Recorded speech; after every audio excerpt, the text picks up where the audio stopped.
Legal. Então, o que eu pretendo fazer agora, nessa nova playlist que eu estou criando aqui, é o seguinte. Eu decidi estudar esse livro aqui, chamado Os Elementos de Euclides. Essa tradução aqui é feita pelo Irineu Bicudo, se eu não me engano. E como é que funciona, né, esse livro? Esse livro, primeiramente, um pouquinho de contexto histórico, ele é basicamente o livro mais importante da história da matemática. Quesito histórico mesmo. Assim. Ele foi criado por esse cara chamado Euclides ali por cerca de 300 a.C. Então, isso já faz bastante tempo. E de lá para cá ele foi utilizado pela maioria dos matemáticos, físicos, filósofos para estudar matemática. Creio que até pelo menos o século XVI ou XVII ele era predominante. Daí depois começou a surgir muita literatura matemática e ele não acabou no esquecimento, mas ele começou a ter muito mais opções. Então a galera parou de estudar apenas ele, ou pelo menos de sempre iniciar com ele. Então isso aqui é um estudo clássico. E como é que vai funcionar aqui, né? Esse livro, Os Elementos Euclides, ele é como se fosse uma coletânea de outros. Não é. Tá, ele é como se fosse uma coletânea de 13 livros, mas não é bem isso. O que antigamente se chamava de livros, hoje é o que a gente chamaria de capítulos. Então, é uma obra com 13 capítulos, cada capítulo versando sobre seus próprios assuntos, muitos deles têm relação entre si. E está tudo sistematizado nessa obra aqui. O Irineu Bicudo conseguiu traduzir direto do grego, se não me engano, todos os 13 capítulos, ou os 13 livros dessa obra. Legal, então a gente vai começar pelo começo, né? A gente vai começar pelo livro 1. E por que tem essa monteira de número aqui na tela? Porque o livro 1, ele começa com definições. Ele começa com definições. Não, calma aí, deixa eu tentar não escrever nas abas erradas aqui. Então, senão isso vai atrapalhar minha vida. Então tá. Então, aqui. Ele começa com definições. O que são definições? Né? São os nomes que a gente dá às coisas. Não é um acento, não, é só um pontinho. Definições é o nome que a gente dá às coisas. Depois das definições tem os postulados, que é o que a gente pode fazer, basicamente. Eu já chego e tento explicar um pouquinho melhor cada uma dessas coisas. E por fim aqui tem o que ele chama de noções comuns. Noções comuns. Então, antes dele começar a explicar qualquer, entre aspas, matemática, ele fala essas 23 definições, esses 5 postulados e essas 9 noções comuns. Mas o que isso quer dizer, né? As definições são literalmente os nomes das coisas. Então, ele tenta explicar o que ele vai chamar de ângulo reto, de ângulo agudo, de ângulo obtuso, o que ele está definindo como sendo um triângulo ou um quadrilátero, esse tipo de coisa. Já os postulados é como se fosse literalmente coisas que você pode construir. Por exemplo, o primeiro postulado, que é o que a gente mais vai usar aqui, é que você pode traçar uma reta a partir de todo ponto até outro ponto. Então, dados é o que hoje a gente chamaria de dados dois pontos, você consegue criar uma reta que a corta. E noções comuns são verdades aceitas inicialmente. Então, a primeira e a única que a gente vai usar nesse primeiro vídeo é literalmente a primeira aqui, que as coisas iguais à mesma coisa são também iguais entre si. Ou seja, se eu tenho... eu já vou começar a escrever essas coisas aqui, daí vai ficar um pouquinho mais claro. Aqui eu decidi fazer de uma forma um pouquinho diferente. Ele começa apresentando todos as 23 definições, depois todos os 5 postulados e depois todas as 9 noções comuns. para depois só começar a proposição 1 do livro. Eu, por outro lado, eu decidi fazer um pouquinho diferente. A gente vai começar pela proposição 1 do livro, e à medida em que forem sendo importantes as definições e os postulados e as noções comuns, a gente vai usando elas. Então, qual que é a proposição 1 do livro? Então, a proposição 1 do livro diz o seguinte para a gente. E aqui vai ser uma das poucas vezes que eu vou copiar exatamente como está escrito no livro, porque eu acho muito elegante a forma como o Irineu traduziu. E também tem muito a ver com como era escrito na época, né? Mesmo que fosse escrito em grego antigo. Mas ele tentou deixar num estilo parecido. Então, a proposição 1 diz o seguinte para a gente. Construir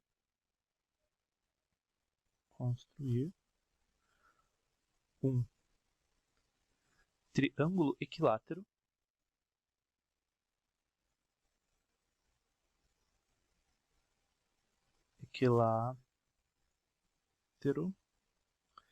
sobre a reta limitada dada. Ela não, né? A reta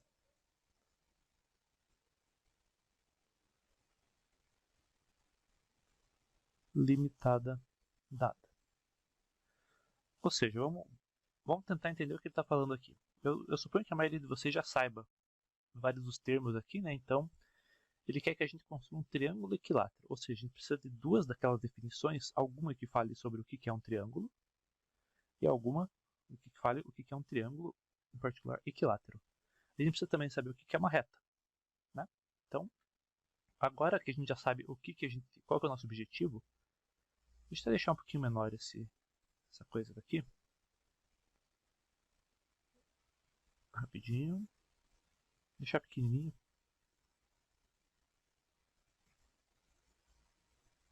Legal, aqui tá bom.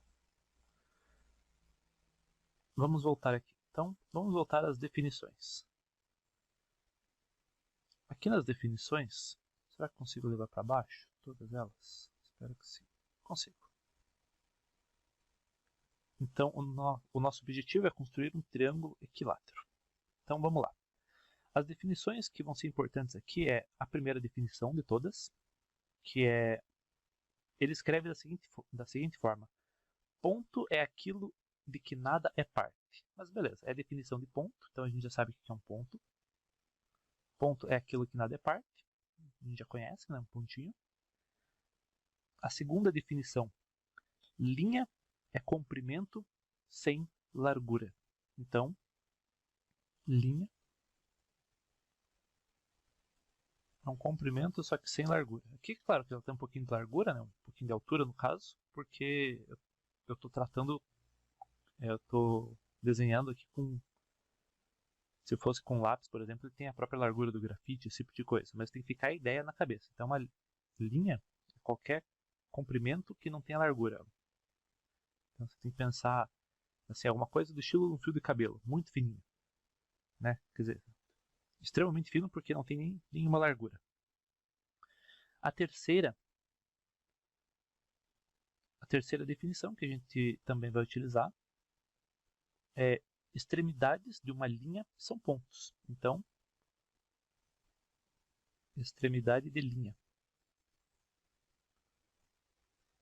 De linha são pontos. Então, as extremidades dessa linha aqui, ó, são um pontinho aqui e outro pontinho aqui. Né? Então, as extremidades de uma linha são pontos. A quarta definição é e linha reta é a que está posta por igual com os pontos sobre si mesma. Essa aqui é difícil de entender um pouco, né? Mas linha reta é a que está posta por igual. Essa aqui é mais complicadinha. Então, essa aqui é a linha reta. Perceba que ele faz uma distinção, né, entre linha e linha reta. Então, a gente já sabe que linha reta é esse tipo de coisa aqui. Claro, podia estar virada também. Beleza, por enquanto, definições iniciais são essas. E vamos avançar um pouquinho. Ao invés de continuar pela 5, pela 6, essas não são tão importantes agora. Então vamos direto para a 13. que eu acho que pode ser importante. Pode ser que não, mas... Não, acho que a 13 não vai ser importante, não. Não, ela vai ser importante sim por causa da 14. Então, ele fala que fronteira é aquilo que é extremidade de alguma coisa. Então, a gente já sabe que as extremidades de uma linha são pontos, né, aqui na 3. E fronteira, na verdade, é a extremidade de uma coisa. Fronteira é o nome que é dado. Fronteiras são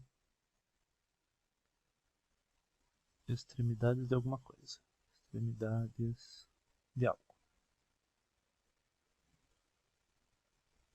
Então, se a gente tiver, por exemplo, uma figura aqui, ó, totalmente aleatória, essa linha aqui de cima é uma fronteira, essa aqui faz parte da fronteira, isso aqui faz parte da fronteira, isso aqui faz parte da fronteira. São todas as extremidades de alguma coisa.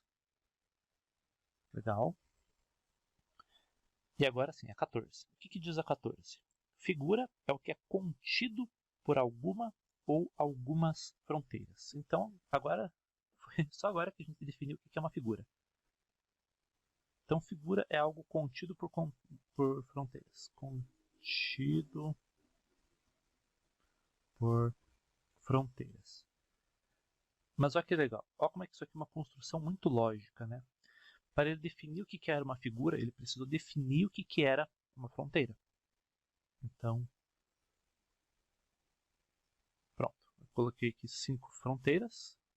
E o que está aqui dentro, que eu vou até trocar de cor aqui, isso aqui é o que ele está chamando de figura. Eu vou pegar essa cor de volta aqui. Não vou conseguir provavelmente, mas tudo bem. Tá. Então, figura é isso. Figura é a coisa contida por fronteiras, né? É o que é contido por alguma ou algumas fronteiras. Eu estou escrevendo aqui de forma mais resumida, tá? No livro ele está um pouquinho melhor escrito do que eu estou fazendo. Agora, a 15. A 15 é legal, porque ele define para a gente círculo. Então, vamos lá. Círculo é uma figura plana contida por uma linha. Então, perceba que para o círculo você só precisa de uma linha para conter ele, né? E ele até coloca aqui, que é chamada circunferência. Então, é claro que a gente já sabe o que é um círculo, né? Vou tentar fazer um pequenininho aqui. Então, essa linha, claro que não está bem feito, mas essa linha seria a circunferência. Em relação à qual todas as retas que a encontram quem? Essa linha. A partir de um dos pontos no interior da figura são iguais entre si. Ou seja, você tem que... É uma figura da qual você consegue um ponto, e a partir desse ponto, qualquer que seja as linhas que você faça, essas linhas aqui são iguais entre si. Iguais no sentido de tamanho, tá? Então, é isso. Então, círculo é isso. Círculo é essa figura. Perceba que círculo ele está falando da parte interna da figura. É a figura, porque lembrando, na definição 14, figura é o que está contido pela fronteira. Então ele já começa definindo que círculo é a figura contida pelo que a gente chama de circunferência. Então, círculo é a parte de dentro. Então aqui a definição de círculo. E ele não coloca, pelo menos eu não lembro de estar aqui, mas... Círculo tem acento, né? Eu não lembro de estar aqui, então eu vou colocar aqui. Cada uma dessas retinhas aqui se chama raio, só para a gente já saber o nome dessa coisa aqui. Então, cada uma dessas pequenas retinhas que saem desse ponto aqui até a extremidade, até a linha, né, a circunferência, se chama raio. E a definição 16 é que o ponto, né, esse ponto que a gente está falando ali do círculo, se chama centro do círculo. Então, é uma definição que fala sobre o centro do círculo. Legal. Ok, então a gente já tem vários nomes. Para finalizar, a gente precisa voltando ali, a gente precisa saber o que é um triângulo, né? Então, para isso, a gente vai para as definições 19 e 20. E daí a gente fecha por agora. Então, a definição 19 fala o seguinte: figuras retilíneas são as contidas por retas. Então, ele começa falando o que é uma figura retilínea.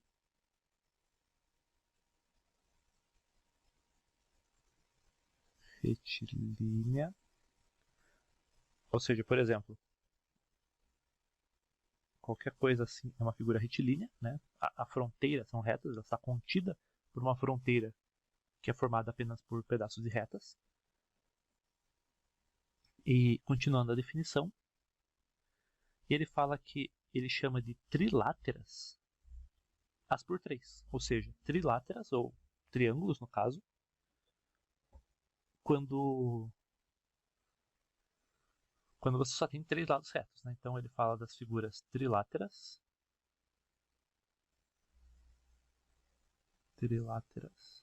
Vou colocar um exemplinho qualquer aqui. E também ele fala de quadriláteras, que até já tem um exemplo aqui. Quadriláteras. Quadriláteras que são as por 4. E por fim, ele fala que multiláteras são figuras contidas por mais do que 4 retas. Ou seja, vamos fazer um exemplo aqui. Essa figura aqui é contida por 1, 2, 3, 4, 5 e 6. Então, essa aqui é multilátera. Não vou escrever o nome aqui, mas... essa aqui não é 17 não. Essa aqui... vacilo enorme da minha parte. Essa aqui é a 19. Não que faça diferença real, sabe? Com a ordem que eu vou colocando as coisas aqui, mas eu vou tentar respeitar o máximo possível a formatação original do texto. Beleza, então essa aqui é 19. Talvez eu tenha que diminuir um pouco depois para caber a 17 e a 18 aqui nessa imagem, mas tudo bem. Continuando, a 20, que é a última definição que a gente vai utilizar, e das figuras triláteras, né? Agora ele só está falando das figuras triláteras, triângulo equilátero, que é o que a gente precisa ali, é o que tem os 3 lados iguais. Então, aqui ele fala de triângulo equilátero. E a gente já sabe que são a figura que tem os 3 lados iguais. Daí ele fala também de triângulo isósceles, que é o que tem só 2 lados iguais, e escaleno, que os 3 lados são desiguais. Então, triângulo equilátero, triângulo isósceles e triângulo escaleno. Isso aqui é um triângulozinho, tá? Não é uma letra A, não. Beleza. Então percebam, a gente precisa usar dessas definições. Tem várias ainda que não serão úteis nessa primeira proposição, nessa primeira propriedade matemática. Porque perceba, o que ele está falando aqui na propriedade matemática? Vamos tirar o resto para... Ele está falando que é possível, né, de certa forma, construir um triângulo sobre uma reta dada. Então, dada uma reta, eu consigo vir e fazer um triângulo nela. Fazer um triângulo, não apenas um triângulo, mas um triângulo equilátero. Então, daqui a pouco a gente chega lá. Então, aqui as definições. Agora, quais são os postulados que eu vou precisar usar? E vamos escrever eles aqui. Eu só vou precisar do primeiro e do terceiro nesse primeiro momento. Que o primeiro é que você pode... vou ler como está escrito aqui. Fique postulado traçar uma reta a partir de todo ponto até todo ponto. Então, dados 2 pontos, basicamente está escrito que podemos construir uma reta. Construir uma reta. Construir reta os ligando. É isso. Então isso aqui a gente já sabia da geometria normal, né? Dados 2 pontinhos, você consegue passar uma reta aqui. Mais do que isso, quando ele fala reta, normalmente ele já está se referindo à reta limitada, tá? Não é igual a gente considera hoje, que a reta é uma coisa ilimitada. Ele considera que retas como sendo normalmente limitadas. Por quê? Porque o próximo postulado, que eu não vou utilizar aqui nesse começo, mas que é bom já comentar sobre ele, que o postulado 2 fala que é possível, né, também prolongar uma reta limitada continuamente sobre uma reta. Então, você consegue pegar uma reta e estender ela. Ou seja, se é uma reta, ele está considerando que ela é uma coisa limitada. Mas beleza, vamos continuar aqui. O terceiro postulado, que é o que a gente vai usar, fala que e com todo centro e distância, descrever um círculo. Então, é possível, né? Sempre quando começar com postulado, você tem que pensar que é possível. É possível, com todo centro e distância, descrever um círculo. Então,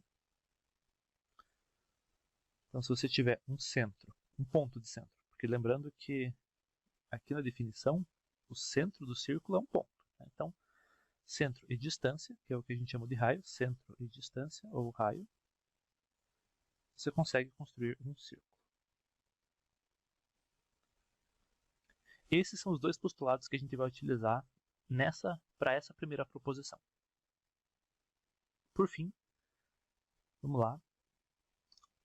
A única noção comum que a gente vai precisar nesse primeiro momento é essa aqui, que as coisas iguais à mesma coisa são também iguais entre si. Essa eu vou copiar igual, porque eu acho muito bonita a forma como está escrito. As coisas iguais à mesma coisa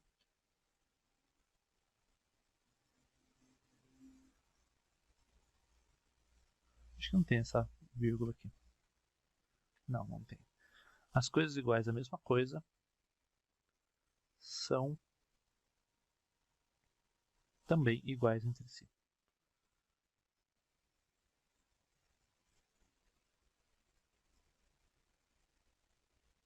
Iguais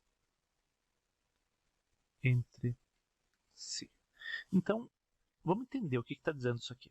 Porque o importante mesmo é a gente entender a lógica. Então, você tem uma coisa. Então, eu tenho aqui uma coisa que eu vou chamar de bolinha. Não, bolinha não, porque a gente está falando de círculo. Tá? Vou chamar da letra X. As coisas iguais à mesma coisa. Então, essa aqui é a mesma coisa, tá? Então, se você tiver um y que é igual a x, e você tiver uma outra coisa que também é igual a x, por exemplo, z também é igual a x, então olha só, as coisas iguais à mesma coisa, então a gente está falando que o y é igual a x. Ops. E o z também é igual a x, ou seja, eu tenho duas coisas que são iguais à mesma coisa. Então isso está falando que essas duas coisas, y e z, também são iguais entre si. Isso aqui é o que a gente chamaria hoje de transitividade. Se eu tenho que... Vamos escrever com a mesma notação ali. Se eu tenho que x é igual a y e y é igual a z, né, duas coisas iguais à mesma coisa, então a primeira é igual à última. Então, é isso que está dizendo essa noção comum, né, a noção de transitividade. E com todas essas definições, a gente pode vir e construir e resolver aqui a nossa primeira proposição. Vamos lá. Então, ele está falando o seguinte para a gente. Eu vou tentar não seguir exatamente o livro, que eu quero ver se eu mesmo consigo deduzir a forma de... Agora fechei o livro aqui. A forma de deduzir a construção disso aqui. Mas olha só, a gente precisa de uma reta limitada dada. Né? Então, vamos começar aqui com uma retinha limitada. Não importa muito a direção, tá? Eu podia ter feito uma reta assim, que não faria muita diferença. Agora, ele começa chamando de AB. Eu lembro disso, mas... E o nosso objetivo é, sobre essa reta limitada, fazer um triângulo equilátero. Tá bom, então, pela geometria a gente já sabe o seguinte. Um dos postulados fala pra gente que, dado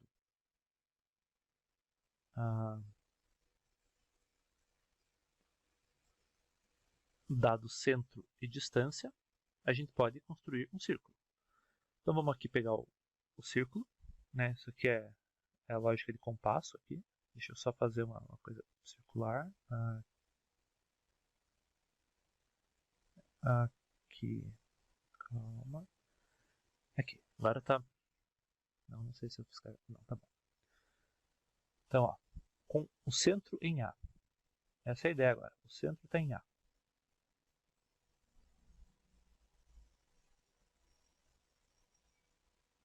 E distância B, eu posso fazer um círculo. É isso que diz a proposição lá. Então, eu vou traçar bem fraquinho aqui. Mesma coisa com centro em B e distância de B até A, eu consigo fazer o quê? Traçar um círculo.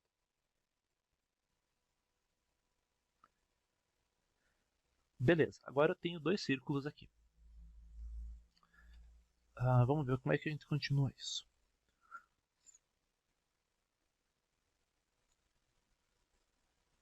Agora, eu já tenho esses dois círculos, legal. A ideia que eu quero é o seguinte. Eu quero pegar esse ponto aqui e fazer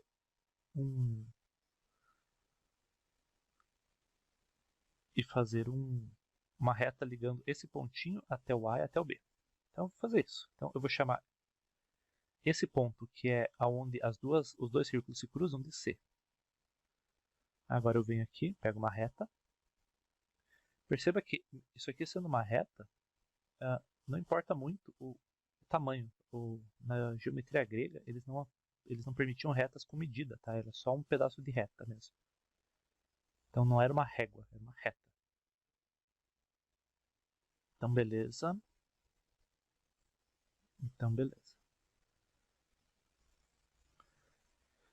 Tá aqui o nosso triângulo. Só que agora eu tenho que argumentar o porquê que isso aqui é um triângulo equilátero. Será que é mesmo? Acho que é, né? Mas... Ó, o ângulo aqui tá perfeito, ó, 60 graus. A gente sabe já da geometria que são 60 graus para cá e 60 graus para cá. Uma coisa bonita. Tá tirando um pouco de eu fazendo igual a cara, né? Ficou bom. Beleza. Tá, agora qual que vai ser a argumentação, né? A gente já criou os círculos, a gente podia ir pelo postulado 3. A gente criou as retas pelo postulado 1. Agora a gente tem que argumentar o seguinte. Lá na definição de círculo, em que a gente tinha a definição de raio, entre aspas, a gente já sabe que com o centro A e distância AB é o raio, né? Então, AB é o raio, a gente criou o círculo. Só que todos os raios são iguais. E sabendo que A até C, o C está na extremidade, não tá? Sendo que C está na extremidade desse primeiro círculo aqui, ó, e A é o centro dele, então AC também é raio. Então, isso aqui é raio, isso aqui é raio. Todos os raios são iguais, ou seja, essas duas coisas são iguais. Por argumentação muito análoga, a gente já sabe que BA, né, BA é raio e BC também é raio. Então, essas duas coisas são iguais. Agora pensando nesse outro círculo aqui. Só que agora que vem o pulo do gato, porque AB é igual a BA. Né? Essa reta aqui é igual a ela mesma. Isso. Então aqui AB é igual a BA. Ou seja, a gente tem que, por aquela noção comum, a gente já sabe que o AC é igual a B. E a B também é igual a BC. Ou seja, AC é igual a BC. Então, os três lados são iguais. Então, pronto, a gente conseguiu três retas, porque foram construídas como retas. Então, a gente tem uma figura retilínea de três lados, ou seja, é um trilátero. E, por fim, a gente conseguiu mostrar que AB é igual a AC, que é igual a BC. Se todos os lados são iguais, por definição, isso é o que a gente chama de triângulo equilátero. E tá aí, tá construído o que a gente precisava. A gente construiu um triângulo equilátero sobre a reta limitada dada. Essa é a ideia por trás aqui dessa primeira proposição do livro de Euclides. Vamos ver se ele escreve mais alguma coisa interessante aqui para a gente pegar. Agora eu vou ler o que ele escreveu. Seja a reta limitada a B, né, que foi o que a gente começou ali. É preciso então construir um triângulo equilátero sobre essa reta. Então ele descreveu o círculo centro A e raio AB. Ele descreveu o círculo ali. Fez a mesma coisa com o outro lado. Ok. E fez exatamente igual a gente fez até a construção ali das retas. Perfeito. E como A é o ponto do centro, blá blá blá blá blá, mas as coisas iguais. Não, exatamente, o que eu fiz foi exatamente o que a argumentação dele aqui, só que eu escrevi de forma menos elegante. Mas a ideia está toda aqui. Então eu teria que escrever tudo isso, mas eu fui justificando pelas noções comuns, pelos postulados, e é isso que importa matematicamente. A gente conseguir justificar as nossas decisões, as nossas ideias, os nossos passos. E justificar no quê? Justificar no começo da teoria. Então foi isso que eu fiz. Então, dado o começo da teoria, que era todas uma digressão aqui, uma pequena observação. Na matemática, a gente começa tendo que acreditar em algumas coisas. Então, nesse livro de Euclides, ele pede para a gente acreditar nessas coisas que estão escritas aqui na tela. Ele pede para a gente acreditar na noção comum que eu escrevi aqui e pede para a gente acreditar que esses postulados são possíveis. Tendo isso em vista, a gente consegue construir nossa teoria a partir dali. Mas na teoria matemática, a gente sempre tem que partir de algum lugar. Então, quando a gente parte de algum lugar, a ideia é que sejam coisas óbvias. É por isso que o nome, por exemplo, aqui é noções comuns. Então, são coisas óbvias que as pessoas não têm muito problema em acreditar ser verdade. Só que agora que entra uma coisa que eu acho muito linda da matemática, que agora que a gente mostrou que é verdade isso aqui, que dado uma reta, né, AB, você consegue construir um triângulo equilátero sobre ela, isso aqui já faz parte das coisas que a gente acredita. Ou seja, a partir de agora, toda vez que a gente precisar construir um triângulo equilátero sobre uma reta, a gente pode simplesmente falar que esse triângulo existe. Por quê? Porque a gente sabe que a gente poderia construir se a gente tivesse tempo suficiente. A gente faz os dois círculos ali e constrói o triângulo. Ou seja, isso aqui, voltando. Tudo isso aqui são coisas que a gente tem que acreditar para começar a teoria. Mas agora que a gente já argumentou sobre a veracidade disso aqui, agora isso aqui também a gente acredita que funciona e a gente pode tocar a teoria a partir daqui. Ou seja, a gente nunca mais vai precisar pensar novamente se é possível ou não construir um triângulo equilátero sobre uma reta dada. Uma vez que a gente argumenta uma coisa dessas, que o nome disso que ele chama no livro são proposições. Uma vez que a gente argumenta ser verdade, toda vez que a gente tiver uma reta limitada, a gente pode construir um triângulo equilátero em cima dela. Então é isso, essa foi a primeira proposição. Nas próximas, a gente vê o que mais a gente vai precisar das definições e tudo mais. A minha ideia é completar pelo menos o livro 1 de Euclides. Não garanto que eu vou completar todos os 13 livros, seria legal, mas não garanto não, mas o livro 1, a ideia é fazer todas as 47, 48 proposições. É bastante coisa assim. Deixa eu só... Já que estou aqui. São 48 proposições antes de começar o livro 2. Então vamos ver se a gente consegue terminar essas 48 proposições aí. Então é isso e até mais.